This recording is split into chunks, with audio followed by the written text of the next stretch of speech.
We are back. Welcome back to the swamp, everybody. This is the Ogre in the Ass podcast. How you doing, Eric? Pretty good, actually. Just woke up, so nice. Nice. And I'm in my drawers currently.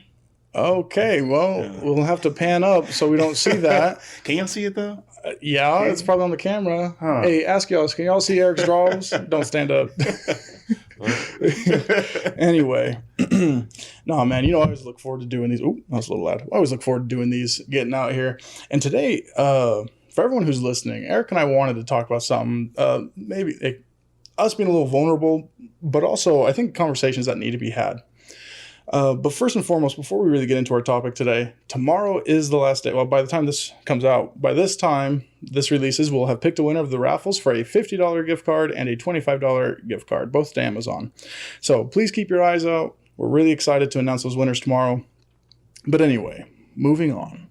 So, today when we were deciding about a topic, and we don't talk a whole lot about our topics, we don't want these to ever be scripted. We want these to always be pure and just off the top of our heads, so you get the genuine parts of us. And one thing we wanted to talk about that we think is fair is that we also talk about our biggest failures. We come up here, we're assholes, we'll be funny, we'll bring up other people and their successes, but I don't think we've ever been transparent enough to talk about our own failures and the times that we should have. So, and I know this is not fair, but Eric, I'm going to have you lead this one off. Oh, boy. So, Eric, I got questions. If you run out of something to talk about or your mind just kind of stops, I can ask you a question. So, but first and foremost, Eric, I'm going to dive right into it with the biggest question. In your life, what is the one biggest failure that you feel like you've had? Can there technically be two?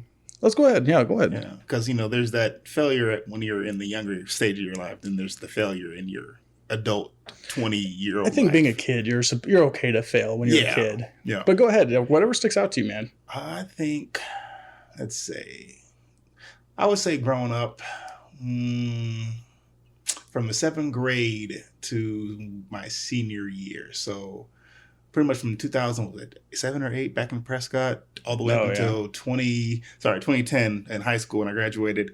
I remember I had this mentality, and this is mainly with me on wrestling.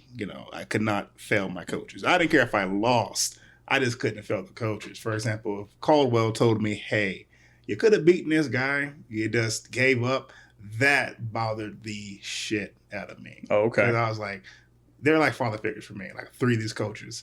And I remember I was like, oh, yeah, you're right.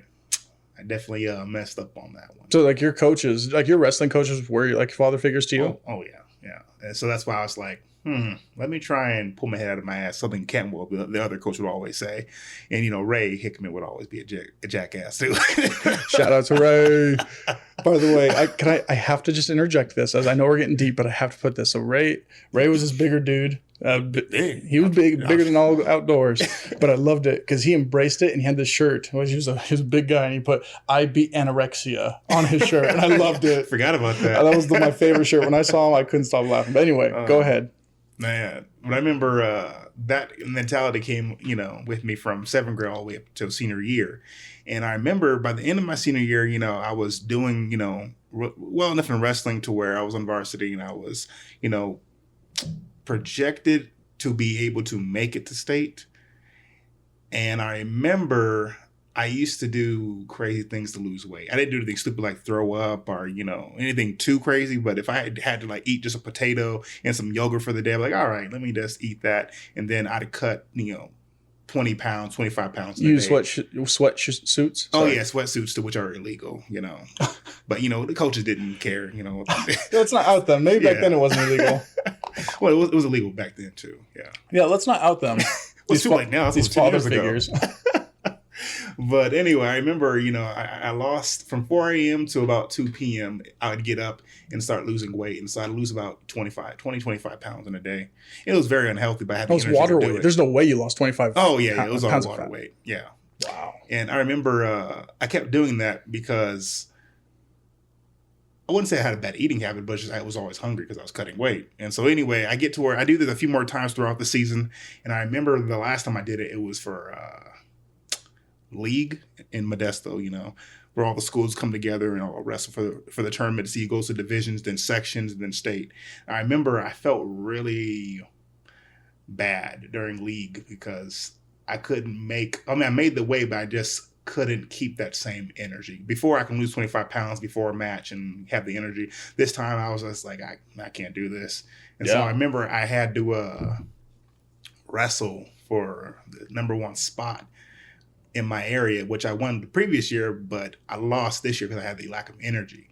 And then after I took second, I went to divisions. I took, what was it, third place. And then from sections out there in Stockton, California, shout out to the 209. I had even less energy. And Cantwell, he noticed that too.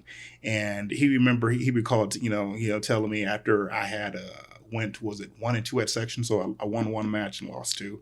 And I was like, I couldn't make it to state. And I was at least projected to go to state because I beat a handful of state people at previous tournaments throughout the season of that year. And so going to state was projected for me.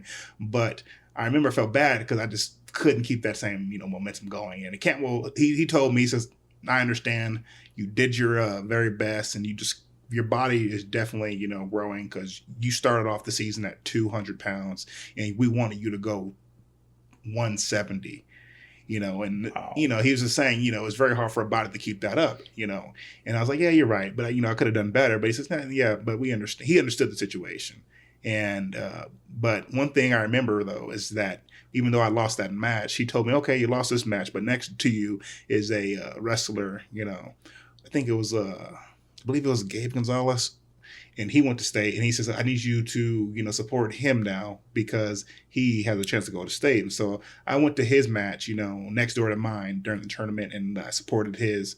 And then he ended up beating this guy. He ended up going to state. And I still went to state to support the team. And it was still enjoyable to go there. But I remember I was like, man, this could have been me. I could have been out there. Really? Yeah. You see, you've never told me that story. You've never told me that you were in the stands thinking like, dang, that could have been me. Yeah. But it just, my whole body was just like, no. My mind was not in the game anymore. Like, I still love wrestling, but the cutting weight part, going from 200 to 170 and maintaining it, it just got too much towards the end of the season. But yeah, that was in high school. But quick story about, I want to say, my 20s. Is this your second story? Yeah, and it'll be much quicker. Oh, that's fine. Don't take your time. Yeah. I remember, I want to say,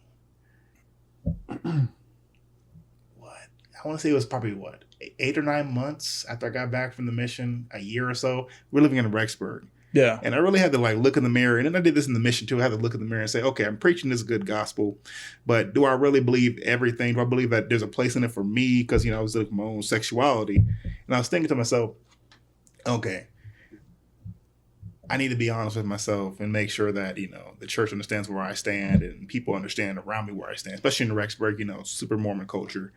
And so I felt like I disappointed myself in the sense that I preached a good game, but I didn't quite believe everything on the mission that I was preaching. Yeah. And I was like, all right, let me just be real with myself because I can't go 20 plus years, being fake. Because let's be honest, a lot of people in the church, especially the ones with sexual issues, they'll sit there, they'll, marry somebody in the church and then leave that person. You're talking let's just be open about it. You're talking about people who are either bisexual or gay. Exactly. And they go and they just follow this routine of, well, no, we still marry, a female. We start a family because that's what we're told. So you're talking about that. Okay. Oh yeah. And it's just funny because I've seen a handful of people, in that situation where they have kids, they're still in the temple, and then they end up leaving. And I was like, see, you weren't true to yourself, and now it shows in your family. Of course, they still love you, and that they're usually it's a good departure in the sense that people understand the situation, but it's not good in the sense that you went through all this stuff to get to this point in your life where you're in the temple, you're sealed to your family for all time and eternity, but then you turn around and say, hey, look, I prefer men or I prefer females, whatever, and you end up leaving all that behind. And so I told myself, I don't want to be that person.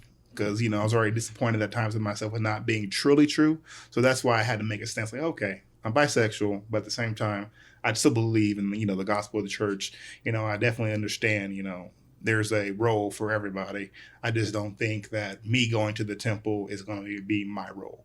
Now, with that said, what does all that entail? When it comes to eternity, I don't know. That's up to God to decide. But interesting. Yeah. Yeah, but when it comes to me, I accept the fact that chances are I probably will never be sealed in the temple, and that is okay with me. There's come to terms with it. Oh yeah, there's billions of people on this earth who have not had that treatment, and I'll be just one of those billions. And we'll just for real have a good time in the afterlife, just chilling. So yeah, I got you. Yeah, so so in a nutshell, to me, it was disappointing that I couldn't live up to the gospel, but at the same time, it was relieving to know that I can at least be honest with people around me. That way, I'm not putting up airs. Yeah. So yeah, that's interesting. See, I never knew that was something you dealt with. As far as you consider that a failure. Now, I just want to make sure I understand this. You're not talking about a failure that you felt like you weren't true to yourself. Do you feel like you were a failure that you weren't true to the gospel? I would say both. Could it be both? Well, did you feel like you had to hide who you were for a while?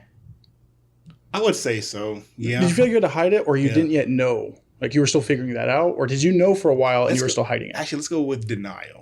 Because that's actually I did that's a good powerful. job. Oh yeah, because I want to say at the age of 12, I had my sexual exploits, but I was a kid. I kept telling myself for years in my teen, like, oh, I was just a kid. It's like summer camp. Oh boy, it's one time at band camp. Exactly. It's just band camp. We don't talk about it, but it happened. And so you keep telling that to yourself, and then you finally hit your 20s. You're more cognitively aware of things. You're more wise. It's like, okay, that was camp, but it still obviously carries on. Yeah. And so obviously you need to address that before it flares up into something ridiculous, like leaving your family behind because you're gay or, a lesbian or whatever the case may be. Yeah, I got you. Yeah. So to answer your question, yeah. Dude, that's amazing for being that open about it. I'm not going to lie, I didn't know that. Yeah. All this time we've lived together, all this time we've been together, I've never known that. Oh, yeah, I'm not one to talk about a lot of those things. Well, it's interesting. I remember the day you came out. I remember I was actually sitting. We were roommates. Uh-huh. But we were roommates at the time. But I remember where I was because it almost started a fight. Did I tell you this? No. Okay. I don't give a damn now. I'll talk about him. Maybe I'll be respectful. I won't drop his name, but. Do I know him? No, you probably met him for a second, but I know you wouldn't remember him. Okay.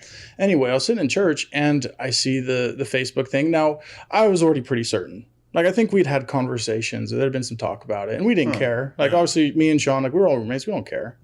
And we all share the same bed, right? Oh, golly. I guess I got to say that now. I was like, oh, yeah, I remember I used to sleep next to a gay dude. But no, I was in church, and I was showing it to a girl at the time who I was dating. I screenshotted it, sent it to a girl I was dating, and there was a dude that was sitting next to her. And he texted me, trying to be a little smartass. But it was like, oh man, you two would just be so cute together. And he didn't know me. This dude did not know me at all. He did not know what I was about. He didn't know me at all. He couldn't tell you my last name. And yet he's trying to make this joke about this big moment when you came out. And I just remember I texted him back just WTF. And I was like, so is this something we need to settle outside? And I can show, and I don't remember exactly this is how I worded it, but it's to the extent of I can show you how cute this really is. Shit ain't sweet. Yeah, you want to call this cute? I can show you how cute it can get. Because I was just like, what the hell? This is a big moment. He was peeping over his shoulder, something. So I was just whatever. Yeah, it would have been fun. But yeah, that almost started a fight a little bit. I didn't get anything back, and then I got hit with a, hey, I'm sorry, I didn't mean it like that. I was like, yeah, just don't talk about shit. It's not your place. That was a big moment. Obviously, I'm defensive over you, and then it was just the whole moment of that, just what the hell? Be tactful. And also, I don't know you, so don't talk to me. I'm much more open now, but back then, I think I was a little more of an asshole. That's fair. Funny enough, I'm somehow more of an asshole back then, in some ways, maybe. But. What's funny? Speaking about being overprotective, I saw that post. Remember that, your ex I told you about on Facebook? Oh, yeah. We don't need to get too deep into that. No, but I was saying, though, I saw another post of, of that whole thing. Yeah. And, she's all happy and gussied up and stuff. And I was just like, I'm happy for you and I want to like it, but fuck you, no. I'm protected. Hell yeah. That's a real one right there. That's what we do. It's funny. It's about having each other's backs. No, I ain't going to speak bad on no one's name. Yeah, no. I like her overall. Yeah, she's cool. Yeah. We don't speak bad about people here. Stuff happens. But anyway, Eric, going back to you, talking about that. So do you feel are you at terms with that failure? Is it something that still haunts you? Is it something you're still learning to deal with? Where are you at in that process? Oh, well, when it comes to the whole wrestling thing, that was 10 years ago. I know. Oh, yeah. That's different. Yeah, I let that one slide. But when it comes to this one, I do have moments where I'm I felt bad for preaching And luckily, I always gave myself an out when I did preach the gospel back in, Tennessee and Kentucky. I was never heavy-handed about it, saying this is what you have to do. I always said, hey, if you want a blessing, this is what you need to do. But I felt bad for the children that I would teach and for the adults, like the elders, the ones who are struggling with something.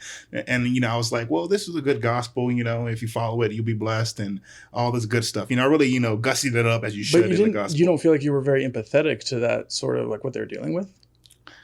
I want to say I was, empathetic. I don't know. Maybe I don't know, actually. I just remember a feeling of just, after, coming out saying, yeah, I preach to you guys to do these things, especially to the youth or to the, the elders who aren't members in the church who were trying to go into the church but had their own issues. I felt bad for them because a lot of them liked me, but, I felt like I kind of let them down. But at the same time, after I came out, a lot of people in Tennessee and Kentucky were still supportive. Yeah. Like even people in like, strong, Christian, Republican, Tennessee, Kentucky, they're very still supportive, which is good. Somewhere on saying, I don't get it. And that's understandable. If you don't get it, you don't get it. Yeah. But they weren't like, how dare you do this, desecrate this and all that nonsense. They were supportive. So that's good. Yeah. Gotcha. Wow. Okay. See, I think this is always good that we do this stuff on the podcast, that we're able to be more open about stuff. And I think it helps. For those of you who are watching us or listening, I hope you do feel like you don't think this is staged, because it's definitely not staged. This is just right there and then. You actually brought it up. As soon as I woke up around, what was it? 8? No, 9. Yeah, because we had written it down. We had written it down somewhere as a potential topic. All our topics are very ambiguous. Like there's no real direction, and we just kind of wrote down. I remember we were just planning like maybe we should just write down talk about our biggest failures one day. A chance for us to be real, but also open. Yeah. Like I said, you talked about it through text as I woke up earlier today, and I gave it like a second thought, but I didn't want to put too much thought into it because then I'm like overthinking. It's overthinking it for real. Gotcha. No. Is there anything else you wanted to add? No, that's it. Just be true to yourself and. That's it. Don't live your life in regret. I think we're all trying to figure out life. I mean, that's not, that regret thing. We can always go back to that. I think that's why we have this. It's about regrets or, our biggest failures, whatever you want to consider it. Really, I guess failure and regret go hand in hand. Maybe in every situation. I don't know. I haven't put enough thought into it.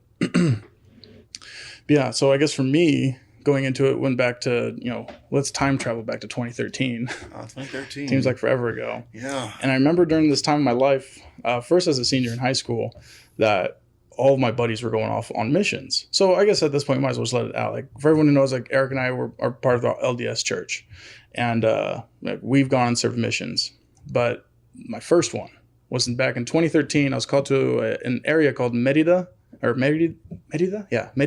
Mexico. My Spanish is awful now, as you can tell. I don't remember much of it.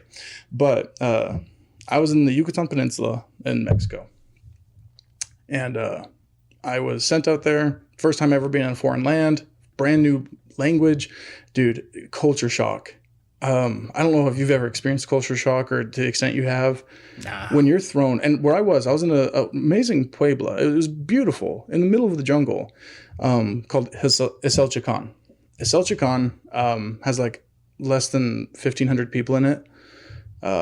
Super poor, but it's surrounded by jungle. It's beautiful, and everyone there is they're great. Like it's easy to go talk to people. Just here in America, I feel like it's hard to talk to people. Yeah. Like you could say it depends on your personality, and we can make it easy. But there, it's just part of the culture that it is easy. Here, it is not part of the culture, I feel kind of like how Polynesians are really open people around here versus regular black or white, groups. Whatever it is, yeah. Yeah, I think it's more of just an American culture. Oh, yeah. And anyway, for me, I was out there and, I could sit here and I can go into all this depth and detail, but I won't do that. I'll spare the audience. After a lot of different trials, within the time I was out, which is about 3 to 4 months, I ended up coming home. Now, for some people, they're like, oh, that's whatever. For me, obviously, in the LDS culture, that was my first experience. So that was probably my first real failure I ever remember in my life up to that point. And then that was devastating because in the LDS culture, for those of you who don't know, the stigma, that's all I'm going to say is the stigma. Not saying that this is reality, but this is at least the perceived reality that we will put on it, that certain people will put on it, especially when you're in the middle of the situation, is that if you do not serve an LDS mission, that you have failed your church, your family, religion, XYZ, that you were not as good as everyone else. Yeah. And yeah, it's right there. Thank you for laughing. And God, no, I just totally it's funny. In the middle of while I was still in Mexico, we get chances to email people. And I remember I emailed you. I was like, dude, I'm really. Did I answer back? Yeah, you did. Oh, thank God. Okay. You did. And I was trying not to say what was happening. I think that's one thing we get into is the fact that not enough people talk about mental health, and I didn't know it. I was one of them. Now I will. I'll openly talk about stuff. But back then, I don't think it was even a taught behavior. It was just I'd never had that. I'd never dealt with it. So I just thought, don't talk about it. And I remember I was emailing so many different people, and you were one of them. And I just sent an email like, yeah, man, like Mexico's great. I'm just really struggling though. And I was just like, I'm not going to lie. I think about going home all the time. Lo and behold, had I said in the moment, which was, if I stay here another night, I'll probably lay me down on the railroad tracks. That's where I was mentally. And I remember specifically saying that. And that's just where I was. And that's actually pretty graphic. Yeah. Yeah. A thought. It's kind of like, if you don't know this, the comic book Old Man Logan. Oh, yeah. Wolverine was so distraught in the comics that he killed like the whole X-Mansion plot twist that he ended up putting his head on the railroad and ended up trying to kill himself. So that's pretty graphic. So I totally, and I get that. And sharing that on here. But that was at the time for where I was mentally with depression and anxiety in a culture I didn't get with another 18-year-old who was amazing, but he was also 18. Yeah. I'm sorry. At 18, I can't believe I even called myself an adult. I would go back and slap the shit out of myself. No, we were not. We were kids. We were kids thrown into the middle of the jungle. Yeah. And he was go-lucky. He was handling it great. That's perfect. I was not. And so I remember eventually I came out and I talked about it. And I said that very thing to my companion that if I stay here one more night, I'm probably going to go lay down on the railroad track. And eventually it just led to me going home. And I remember from that point on where it was... But was it easy, though? Because I know some mission presidents want to keep you as much as possible. No, I don't want to get down that rabbit hole too deep. Because if I did, I would speak very mean of him. That's fair. Like, enough. I'm being honest. Like, I do it to be nice. Not because he's a member of the church. I don't care what you're a member of. If you do mean stuff, like, you absolutely have your shit talked about you. Oh, yeah. It's just for the fact that I want to be a better person. But believe me, could I go on? Yeah. So let me put it that way. I'm trying to come home. And the most I'll say is I was definitely felt demonized for wanting to go home. So that fed into that stigma. That perceived stigma of you're a failure if you go home. Go home. Obviously, I got to see people again who didn't expect to see me for 2 years. They just like, oh, what happened? What happened? And I lied. I'll be straight up honest. I don't believe in lying. I don't believe in going against your morals, but that was one of those moments I couldn't bring myself to talk to. I couldn't look people in the eye, so I had to come up with something. Actually, this was true. But it was a lie that it was the reason. It wasn't the reason at all. I tell people that I ate pink chicken or like undercooked chicken, which I did, and I did get sick from it. You never told me that, actually. I didn't need to tell close friends. I knew for a fact I could tell close friends the real thing. Gotcha. But as far as like people who I know believed we were close, but it was just, I couldn't, even if we were technically at that time, I still couldn't let them down.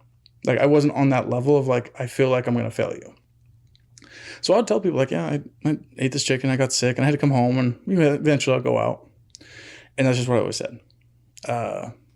18 years old, turned into 19, I was home, and boy, like, so that happened that same year. I came home, and I think it'd be like 3-4 months later, I turned 19. But regardless, like, the next 9 months of me coming home were definitely the worst of my life ever. And kind of give everyone a place. So it was why we need to talk about mental illness. And it really does need to be a better discussion, just in general. I'm not talking about just on the podcast. I mean, in general, it needs to be open. Yeah. Find a close friend. Close friend. I think the more you talk about it, the more you kind of air it out. Kind of like a fart in a room, the more you open the door, it's relieving, the more it gets out. And it's one of those things and then it's actually not as bad to talk about. For me, the next 9 months after coming home, I turned 19, but also in those 9 months, I was just bedridden, like diagnosed with clinical depression. I don't know why, and maybe I would now. I don't know. I'm not gonna act like I'm better now, but I refused depression meds. I felt like if I got on depression meds, I was accepting a fate. Like, I don't know why. It's just that if I take those meds, I'm accepting it. Like, it's a thing. So I never went to a psychiatrist. During that time, I never went to a psychiatrist to go and get medication, to get help. I just stayed by myself. No, that's a lie. I actually went to a psychiatrist like twice. But that was it. And I stopped going. He was amazing. It wasn't anything with him. But anyway, there were moments where I just couldn't get out of bed. And people want to ask about, like, well, what do you mean you were bedridden? Because I will use that term. I mean, okay, bedridden is when something puts you in bed and you can't get up. Okay, let me put it to you this way. I had no energy to get out of bed. The only thing that motivated me to get out of bed was to use the bathroom or if I had to eat. That was it. Like, that was the only time I had energy. And let me tell you a story to kind of back that up. Because you're like, oh, you could have found energy. I had a buddy call me to take me on a full expense paid trip to Disneyland. Never had been. And he's just like, dude, I'll just take you. Like, let's go. Like, he knew what I was dealing with. He was amazing at the time. And he just said, you don't have to pay for anything. Pack your stuff, get in my car, and let's go. By the way, that's a real friend right there. If you want to deal with someone like all y'all need someone like that. If you don't have someone in your circle like that, get you one, or just question the friends you do have. So I remember I was laying there in my bed when he called me. I looked over at my shoes and actually my pants that were right next to each other. And because I knew I'd have to put on jeans and I knew I'd have to put on my shoes, I had no energy to do it. And I didn't know how to tell him that. How do you tell someone, I'm going to deny this offer because I don't want to put on shoes? Because I can't physically get myself out of bed to put on shoes. And for people who don't understand that mental state, they'll just say, well, yes, you could have done it. Like, no, just shut up. Don't talk to me. We can catch these hands later. I can do that now. So, but people who do get it, like it's something like it's indescribable. It's like you fall into a pit and you don't know what it's like. You feel like you're drowning, but you're not able to die. Let me put it that way. I think that's a bit of a darker turn. I get that, but it's also the best way. You feel like you're drowning, but you're not able to die. And that was it. I just felt like I couldn't move, and I just lied. I said, hey man, I'm sorry, but I'm actually really busy that day, but I really appreciate you. And he's like, oh, thanks, man. Because I knew if I also told him the truth, that he would try to motivate me to get up. And I just didn't want to deal with that. I knew he'd be like, no, like, I'll come get you. I'll help you out. Like, I knew he would, because that's just who he was. And I still was like, I just want to avoid this whole thing. Just, nope. I'm busy. Sorry. It was a clear sign to me on that day I had an issue. I had a problem. It was actually moving to Rexburg. Those stories we talked about, moving to Rexburg was one of the things that got me going. The first time. When you and I went, that was actually my second time moving to Rexburg. But the first time I moved just with some cousins, and that's actually what ended up getting me here today. Had they not offered me a place in their home, I don't know where I'd be. I don't think I'd be here in Provo. I don't know. Still be stuck in Modesto? Oh, dude, I would be 6 feet in the ground. I remember all the time. Like in Mexico, I'd say I'd lay down on the railroad tracks. In Modesto, I kept a bottle of 500 pills of ibuprofen at all time. And I just said, the day I'm going to go, I'm just going to swallow all of them. I won't tell anyone. I'll just sit there. Dang. Maybe that was it. And maybe I would have changed my mind had I done it, because there's people in the moments that when they commit the act, they regret it. I don't know. And I'm not going to act like I know. I'm just going to say like that was what the method was going to be. And so, I don't know where I'd be. And to me, that was still my biggest failure. Now I look at it now and I can see that had that not happened, I wouldn't be who I am today, that failure. And of course, all the people who are part of helping me get out of it, but it was, I needed it. Like I needed that more now than I can remember, because it taught me how strong I can be. It taught me how to do hard things. And it's not all at once. This has been, oh damn, whew, I'm getting old. 19, so 7 years ago. 7 years ago, just about this time 7 years ago would have been when I moved to Rexburg at the end of the 9 months. So yeah, for me, that was my greatest failure. And I'll still kind of hold on to that, I guess, because it doesn't drive me and motivate me now, because I can't take it back. And I do wish I'd finished. And I did go back out. That one was different. And so it's kind of funny. I did actually end up going back out on a mission, but I tore my hamstring and it created a lot of problems, and I came back. That one I don't feel bad about. I'm like, that was easily the most painful thing I've dealt with. And I can get into that one day, but no, that was different. This was just I felt like I was beaten. Plain and simple.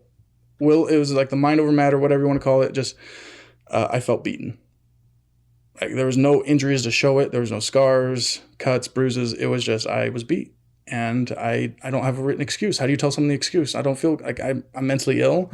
What do you tell them? I have depression. You're healed back. We all got it. We all got anxiety. We all got depression. I know people say it. I'm not going to act kind. Maybe I've said it in my life. I hope not. I try not to say things like that. But I think what you can't forget is I've heard this. Everyone has two faces. And we say being two-faced like a bad thing, but you have to understand too, Yeah. two faces is also, it could be your sense of protection. The second face is the smile you put on to show everyone. And the second is one you don't show anyone else. Yeah. Yeah, that's true. And it's the one you have to look in the mirror. Yeah. So there's that. So I guess like if there's something I can say is, first off, if you are in that point, I'm going to start at the bottom and build our way up. But if you are at that point where you just feel like you would rather disappear, you'd rather fade away, you'd rather die, you'd rather go away, whatever you want to word it as, I hope you know that first off, it does get better. In the heat of it, you won't be able to see that. You won't be able to feel that. It does get better. I've been very emotional these last 2 weeks because of an opportunity of the lifetime I've never thought I'd get. And I'm not going to talk too much about it. That will be eventually on the show. But that is not something for right now because there's even legal aspects I can't talk about. And I'm like, wow, had I finished myself, if I had killed myself, I would be missing out on this opportunity to change my life forever, our lives forever, my mom's life forever. If I ever have a wife and a family, change their life forever, all that stuff, you know? And it's just crazy. So if I'm talking to you now, to the people out there who are dealing with that, and you feel like you need to disappear, and you feel like life is too hard, you feel like you don't have a place. One, the best advice I can give you, and it sounds so arbitrary, it sounds so silly. You need to build your close circle of friends. You feel like you don't have one. Maybe it's your mom. Maybe it's your grandma. Maybe for me, one of the closest people who helped me out was actually my baby cousin. Because every time she saw me, she did not look at me as the failure who failed at the mission. She just saw her older cousin. So, and she was like a younger sister to me anyway. But stuff like that, you need to surround yourself with people who see you for who you are and who you feel like that most people don't get to see. And then when those hard times come, just remember that they did not come to stay. I promise they've come to pass. You get through it. And when you get on the other side of it and you realize how strong you are, slowly and surely, it might take you 7 years like me. It didn't come at once. The will to get up, the will to be better, the will to change, like it comes slowly. It's momentum. It slowly builds up. I've talked about that before on the show. And it comes and you got to hold out just a little bit longer. If you got to reach out to people, reach out. There's nothing weak about it. There's nothing bad about it. But also on top of that, please just understand like you do have a place. And when people see what you have overcome, I can't even imagine, like you don't know what you're going to do for other people. One of the biggest things I hear now is if I've ever shared that story about like depression and anxiety, so many times, I don't know how many times I've heard this. They look at me like, you have anxiety? I'm like, I deal with awful anxiety to this day. Awful. That's to true. this very day. One thing, and I'm up. Like, I'm worried. I'm picking things apart in my head. I'm overthinking. I have awful anxiety, but because of how I carried myself now, I guess it's one of those masks that I talked about. You would never have guessed it. You would never have guessed that I could be sitting in a room and I could look totally calm, totally confident, and I'm second guessing everything about myself. You'd never know it. Maybe it's a defense mechanism, but maybe it's also because I learned that at some point there is some truth to fake it till you make it. There's some power to it, some strength to it. And because of that, though, I know that there have been people, especially when working with kids with those issues, that they feel more open to talk to me.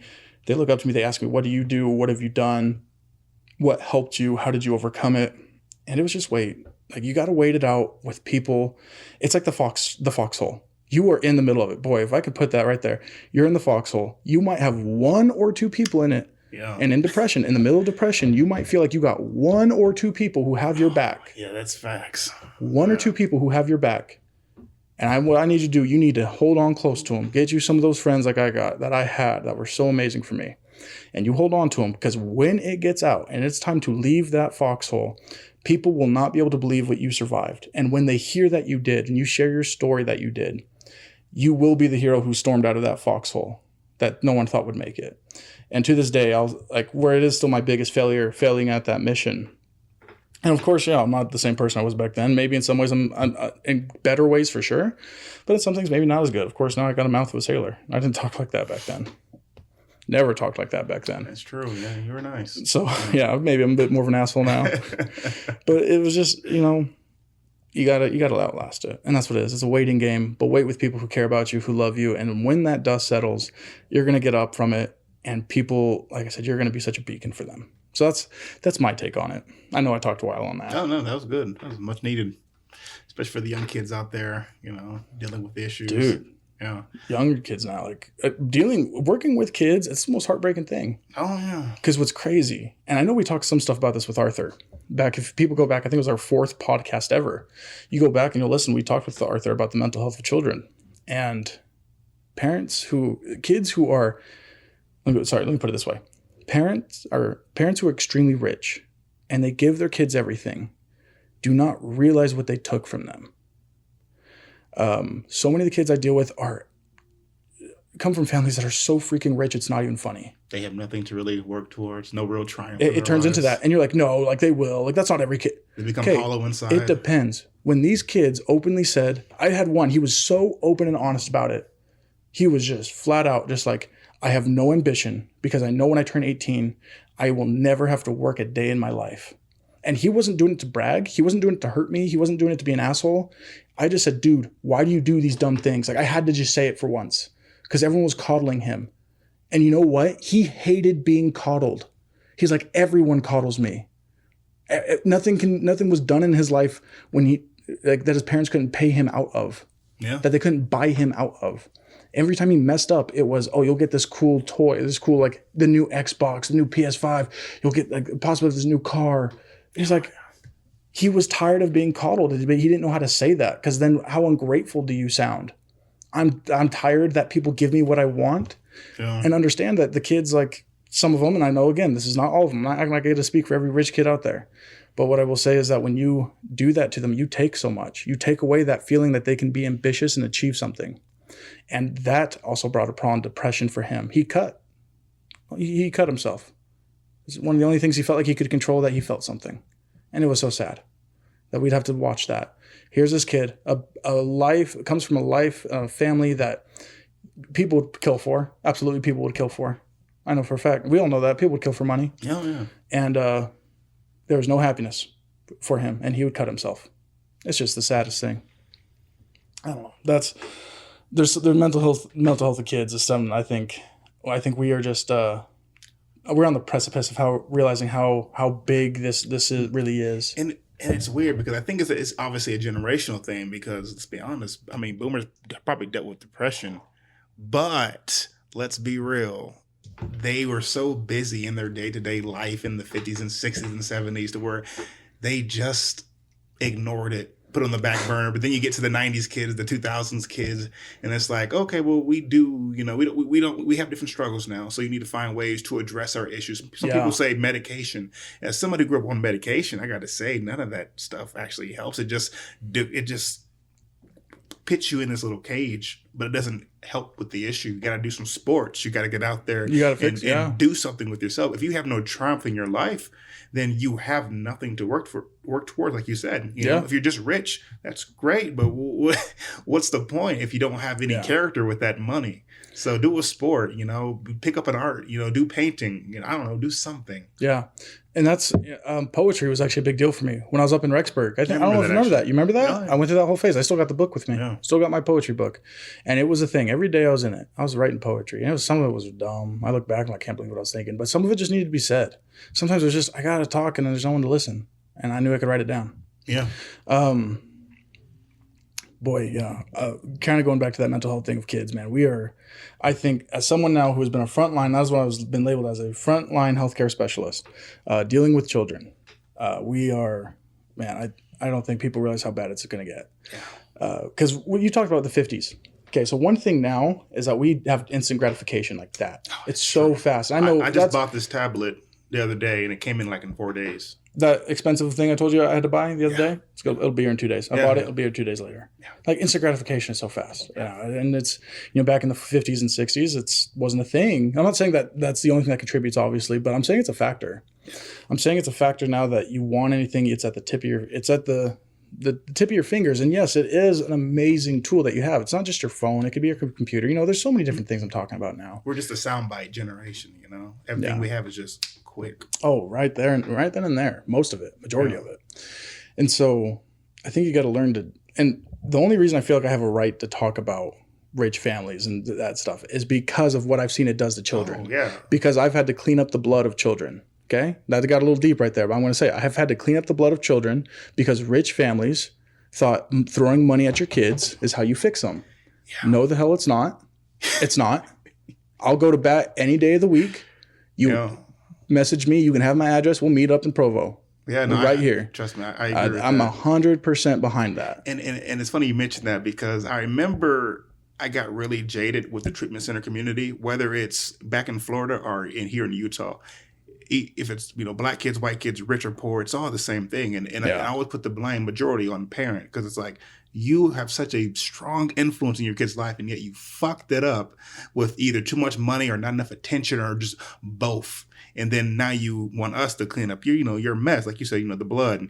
Yeah. And it's like, I shouldn't have to teach your kids about these things. This is your job. What? I've had these deep conversations with kids where I'm like, look, this is too deep for me. I'll help you, but I shouldn't have to. I'm not your blood relations. Yeah, and of course we're gonna do it, and it's sad because you and I are both from a background where we don't like our fathers didn't step up. I'll straight up say our fathers didn't step up and be dads. Yeah.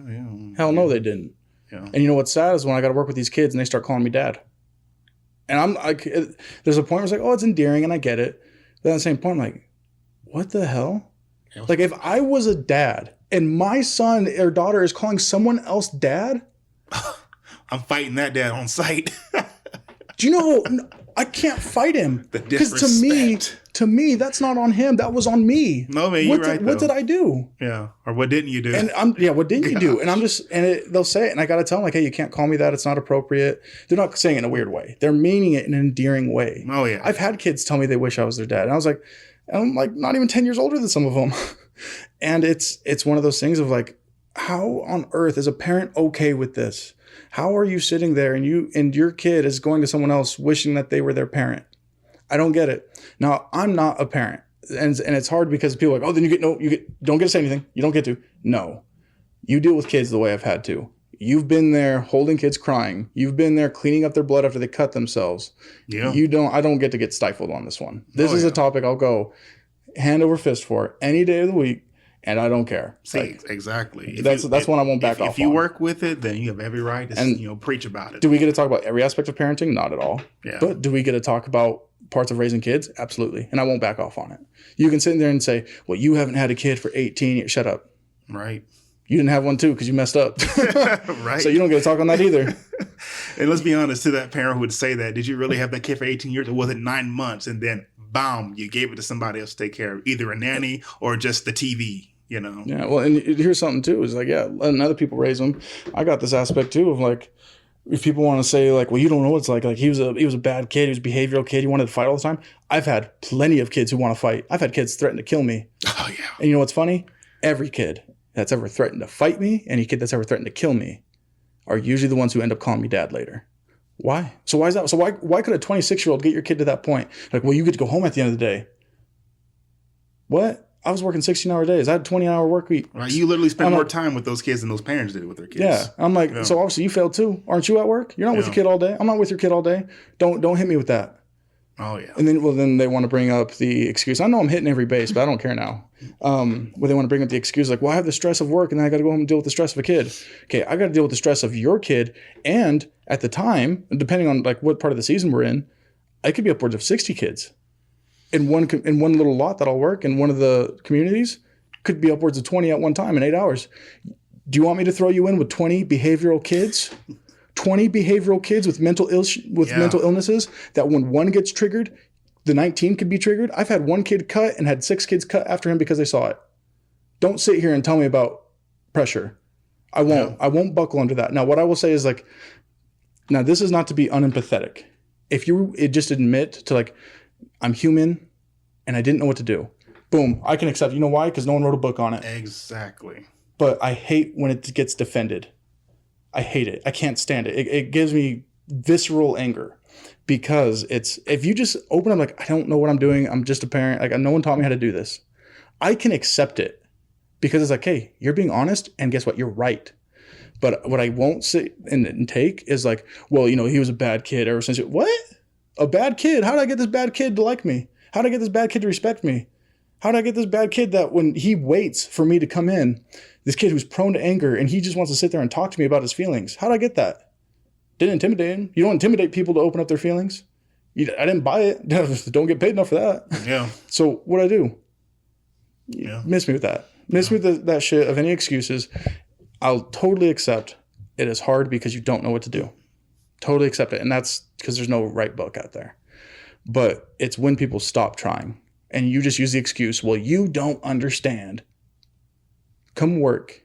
Work in a facility like that. Tell me how long you last. There's a reason it's a high turnover rate. Yeah. And that we lasted so freaking long. So anyway, this went from mental health, but it still goes to show, like, you want to make excuses. You want to say that you handed your kids the world. You want to say that you were always there. I mean, and look what happens still. Yeah, to be honest, there's a lot of sperm donors out there who would say that, and there's a lot of people who just open their legs, and you do the bare minimum. Let's be honest. Most parents, especially in treatment centers, scenarios like you mentioned, they, in my opinion, and I'm very harsh, just like you, towards these people, is just you do the bare minimum. They do, yeah, they do it. They do the bare minimum. And so, I don't know. I get really vicious. For example, I remember in Florida, I was working at this lockdown facility, and it was 1, 2, 3, and at one time 4 kids from the same family tree who were in the same program together. I'm like, you have a family reunion here every other month when your family visits. Now, we were in Pensacola, and this family was in Orlando. That's a 7-hour drive. So every other month, the mom and, her sisters and whatnot, they would come and visit, their kids. And I'm like, what is wrong with you to where most of your kids, your youth, your next generation of kids is in a program? Their program shouldn't raise kids. And the sad thing is, one of my friends called me up, one of the kids I used to talk to like a month or 2 ago. And he was telling me, oh, yeah, my cousin, so-and-so. Yeah, remember him? Yeah, remember him? Yeah, he was stupid. Yeah. He's back in. Wait, he's been in since he was 12 and he's 16 now. And he's like, yeah, he's a program kid now. And I was like, wow. And that's what's he in for? I can't even. Yeah. I promise I'll take up 2 hours talking about that shit. If we get on like letting a program raise your kids. Oh, gosh. No, don't get me wrong. If there was like an actual, let's say, I don't want to say actual because they're all a mental health issue, but I'm talking about, let's say like your kid is severely autistic, deals with, schizophrenia. Okay, we are not referencing to all of you. That does not count to you because that is something that's such a whole nother battle that you do need help with that. That's something no one can teach, especially like parenting already. You can't teach that as well. But it's like, that's hard. Yeah. So that's not going out to y'all. This is going to the people. Your kid just needed attention and you came up with every damn excuse to not give it to him. You came up with every excuse while you were in the right and your kid's a piece of shit and they're not. And I will promise, I can't even say that enough. I promise if I ever heard a parent say that to me, it would be a fade on the site. Because that same kid, I've never had a kid I've actually legitimately hated and thought that kid needs to burn in hell. That's never happened. I've never had a kid where I've thought, man, like I'm really happy you got to spend time in treatment. Like I guess there's a temporal happiness, which is I'm happy you're finally getting the attention you need because your parents didn't give it to you. But like I said, I'm the biggest asshole in the world on that. If it's honest, like I didn't know what to do, I can accept it because no one does. But if you sit there and you want to make up X, Y, Z excuse while you were so busy because you were trying to run a business or whatever, and that's a lot of them. They try to be businessmen and they forget to be parents. And I'm just like, no, your responsibility is that kid. You took care of him. Great. You did the bare minimum of like feeding him and you did that well. You got tons of money. But he doesn't know what it's like to have an older brother. He doesn't know what it's like to have a mentor. He doesn't know what it's like to have someone teach him the ways of life, of manhood. And that goes too with some of the girls that we have there. I've had to talk to them too. Now, of course, I got to be much more careful. They say that dad stuff. I'm like, ooh, you definitely cannot say that. Oh, yeah. You definitely need to stay away from calling me that. It gets cringy. But it's the sad fact, too, that even they've still tried.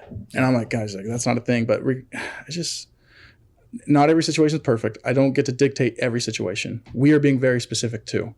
Yeah. There was a student who I believe both of her parents died in a car accident. Yeah. Okay, can't control that one. Yeah. It was unfortunate.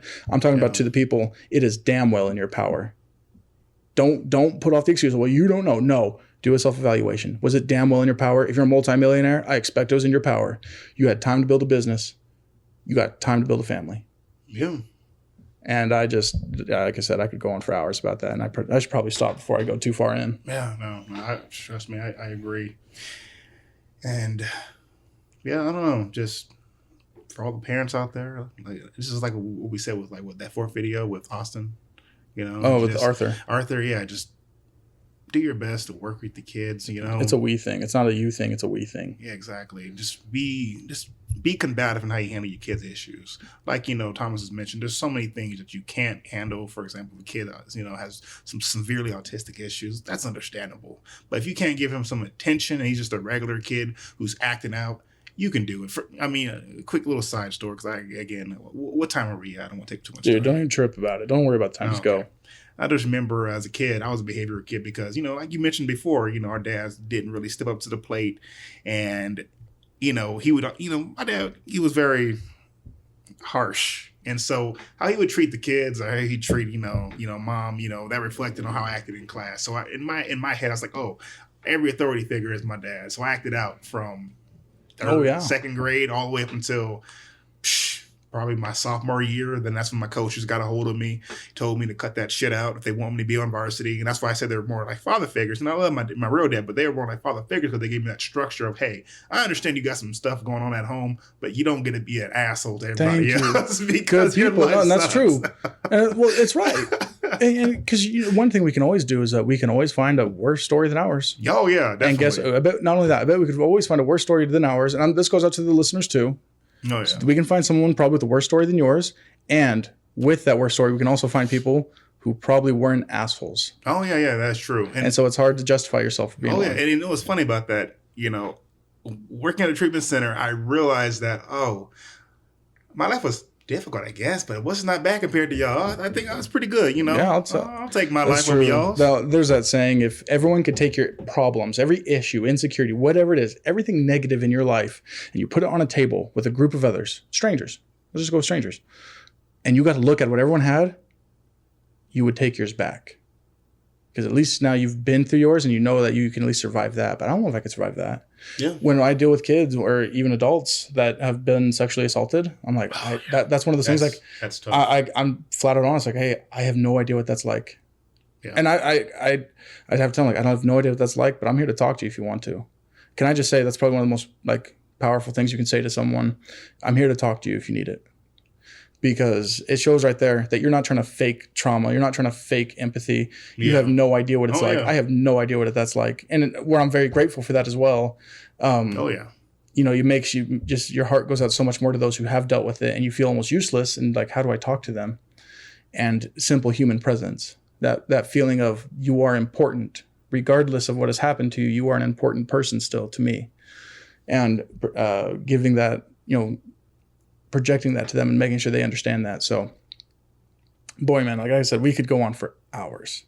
And this is not coming from us as, I should say, with experts with degrees or certifications. Technically, I have one certification, but I still won't get into that. This is experience that when I saw, like what we've seen, what I've had to clean up, what I've had to deal with. In my opinion, though, I'm really jaded towards the educational system, especially in America. And so I feel like what we, especially you, experience, it's a lot better for us on paper than what you learn in college. Yeah. You know? And well, who has ever said that too? Who's ever said like, education is more important than experience? What? Experience is its own form of education. But anyway, no one will ever make that claim, I think. And I don't think anyone's dumb enough to try to. But yeah. So biggest failures, man. I think the next part of our lives, the next biggest failure that we could have, but we need to make sure we never have. And this is for anyone who's listening, anyone who's watching us. Imagine that, or if you already have a kid, but imagine you have your kid and imagine them calling someone else mom or dad because you were not enough. Not saying you have to be perfect, not saying you have to be the greatest, not saying there's a book out there that can teach it to you, but it is simple human presence, being around when they need you. And I truly, if I could boil it down, is there small factors? Yeah, I could say this and that, like several ways of talking, making sure they understand it's a team effort, not just a them effort. But there's so many different things, but it just all comes down to, are you there for me when I need you? Can I talk to you? And that's it. Everything I think boils down to that. So just put that in your mind.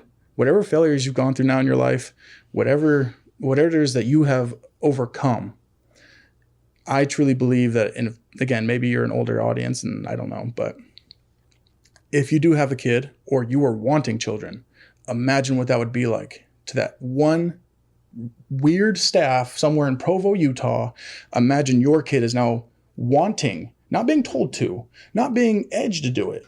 They are choosing to try and call someone else dad or mom. Your kid made that decision. Yeah. I don't know already, like that gets me going thinking about that. Please think about that. So whatever you want to do with your life, keep that in the back of your mind, because it does happen. And you might think that it doesn't over firsthand experience. I couldn't tell you how many kids now. I don't been in it too long. It's happened too many times. So anyway, well, Eric, any final words? Just, one quote, and maybe it's Fitzgerald, but I believe he said, if I show you a hero, I can also show you a tragedy, Oh, yeah. If you show me a hero, I'll show you a tragedy. And that's true, because heroes come from tragedies. Exactly. So going back to what you said about, just your biggest regrets, we remember Greek tragedies because they're interesting to us, because they're a good cautionary tale. And so you may be that Greek tragedy, but you can always triumph over that tragedy, become something better. And so just go out there, make your mistakes, but keep moving forward. And if you ever have kids, be a good parent. Be present in your kid's life, and it'll make a huge difference. Yeah. Because I'm not your kid's daddy or their uncle. I love them, but not that much. And that's the thing too is, oh man, you hit that so on the nail right there. If there was ever one thing too, and I kind of touched on it, I guess, but why to overcome your failure? If you feel like you're about to give up, you do not understand the connection you will build with people later on. How powerful the hero you will become. We could both go back. Someone who felt like they failed themselves in their identity, someone who felt like they failed their family and their religion. And yet we both got to a point where people, or I should say kids, were wishing that we had been their parents. And how did we get to that point? And it's because we survived it. And if you survive it, you could be in the same place one day where people look to you as like, I need that person in my life. Not saying it's a kid wanting you to be mom and dad, just saying that it's someone saying, I want that person in my life. So anyway, guys, thanks again. We know this one got real deep. These conversations, I think, need to be had. It's always good for us to be vulnerable and just get it out there. I feel better talking about it all the time. To be honest, I haven't done this since DA, the place I used to work at. That was over a year ago. It's weird. Yeah. So something we will be doing too is that, just for the sake of the conversation, we'll put the suicide hotline down low. If you need to talk to someone, there you go. That's always open. So anyway, and you can always reach out to the Ogre in the Ass. We'll help you out. Some people, they like being roasted. There's something about it. If you like being roasted, let us know. We'll roast you, and that makes you feel better. More power to you. But if you also just need someone to talk to, reach out to us. We don't got lives, man. We don't got families yet. We're just right. Thomas has his, projects. I got some of my projects. I always got my phone on me though, so I always see messages. Shoot, my Tinder and Grindr is empty, so I got much going on. So I got free time to talk to you. That'd be hilarious. I think actually one of the next things we should do after this raffle is see who can find Eric on Tinder or on Grindr. Who can find Eric on Grindr? Anyone who finds Eric on Grindr, maybe they get a prize. Like the first person to send us a screenshot. I will give them $100 if they can find me on Grindr. I will reactivate my account just for that. Actually, someone did send me a picture of your Grindr account not too long ago, and I was laughing. Oh, maybe it was your Tinder account, but I was laughing my ass off. I was like, I can't believe you posted that. Oh, all I'll say is this: it's the picture with the popsicle. Yeah. I'll let the audience have their minds way with that one. Anyway, guys, thanks again for coming on. We appreciate you. We love you. We do see you out there. We're always thinking about you guys, about what we can do to better help all of you have better conversations. Give us any tips or comments, anything you want to hear or talk about. We're more than willing to give in our 2 cents. So anyway, guys, like always, but until next time, stay the hell out of our swamp.